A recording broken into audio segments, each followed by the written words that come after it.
All right, so let's start with this self-portrait by Elizabeth Louise Vigee Lebrun. Just in terms of, I realized I said something that was not quite correct. I said that the only Rococo we were going to look at is Fragonard. That is not true. This is also Rococo, late Rococo.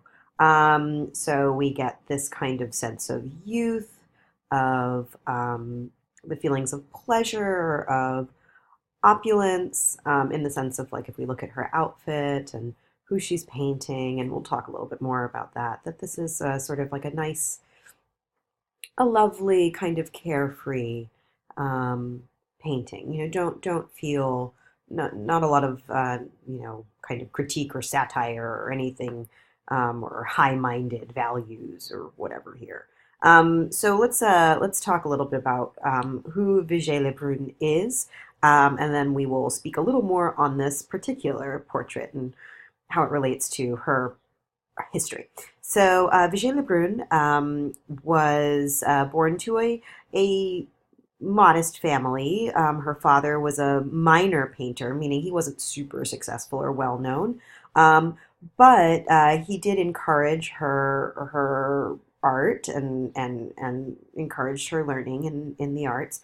And even though they didn't have a ton of money, they weren't poor, but they weren't super wealthy or elite because her father was an artist, um, and her older brother was a writer as well. They had access to the elite, right? Because you can imagine, remember, we're talking about France, and the aristocracy likes the arts as a way of showing their prestige and their, how intellectual they are and how cultured they are. So artists, even if they weren't super wealthy, would have contact with the elite and the aristocracy, right?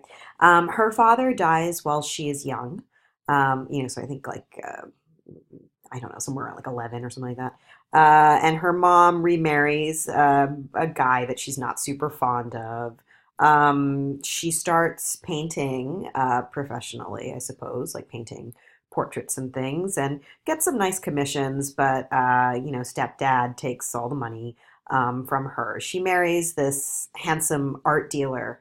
And unfortunately, he's quite a cad and is always cheating on her, and also appropriates any commissions that she makes on art, on her painting. But in marrying this art dealer, the successful art dealer, um, she gets to study his really fabulous art collection, and he takes her on trips.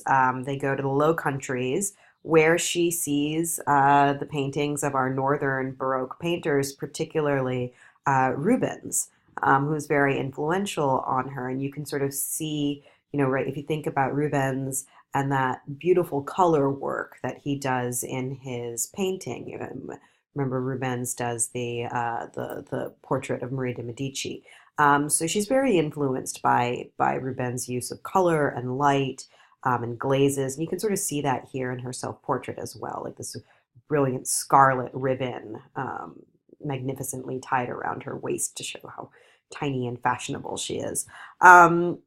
And so because of this influence, her artwork gets even more sophisticated and better. She becomes the court painter for Marie Antoinette at the age of 23. Marie Antoinette calls her to Versailles to paint a portrait of her. She's very young. She's very successful during her lifetime. She's held in very high regard. She is admitted to the Royal Academy of Fine Arts, which only allowed 4 women into its ranks. Um, so that was quite an accomplishment. She also, has children, or has a daughter. So she's, taking care of her daughter, and she's a working woman. She's most well known for her portraits of Marie Antoinette. And as you can see here, she seems to be painting a portrait of Marie Antoinette here in this self-portrait of herself. When we look at this, she's sitting. This is, again, we put this in our ranks of artists representing themselves. We've seen a lot of artists depicting themselves in the act of making art, and here we have Vigée Lebrun painting perhaps her favorite subject, Marie Antoinette, her main patron, the woman that she worked for most of her life. So she's sitting here, she's sort of relaxed, she's looking out at us. She looks young and beautiful. She's wearing a very fashionable dress. This would be the dress, the kind of dress that Marie Antoinette herself brought into fashion at the time. Um, she's got this sort of jaunty turban on. You know, she's slightly off-centered, but she holds her brushes. She's right in the act of painting. So let's talk about when this was painted and why it was painted. So this was not painted in France. So she she has to leave France for Italy in 1789. Why? What happens in 1789? Right? It's the French Revolution begins, right? So it's a couple months after the storming of the Bastille. She leaves France for Italy. She takes her young daughter with her, leaves her caddish husband behind. Her citizenship is revoked because she's supporting the monarchy. I mean, you have to consider this is a year after the beginning of the French Revolution. Now, Marie Antoinette hasn't been beheaded yet, but you know, it's pretty clear that things are not going well. But Vigee Lebrun is still painting herself, painting Marie Antoinette. So this is showing that she has still is supporting the monarchy. She's supporting the Ancien Regime. So you see where her politics lie. That she still is kind of you know, enamored and not just enamored, but right, like this is where her allegiances lie, is with the queen. And you know, part of the reason she's going to leave France is because she's going to realize, well, these people who pay me a ton of money to paint their portraits are seemingly in a lot of trouble, so I'm not going to get a lot of commissions here anymore.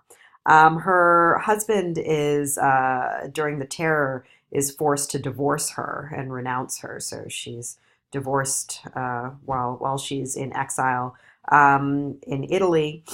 Why does she paint this self-portrait? Well, while she's in Italy, she's commissioned to paint a self-portrait for display in the Uffizi. The Uffizi was in Florence.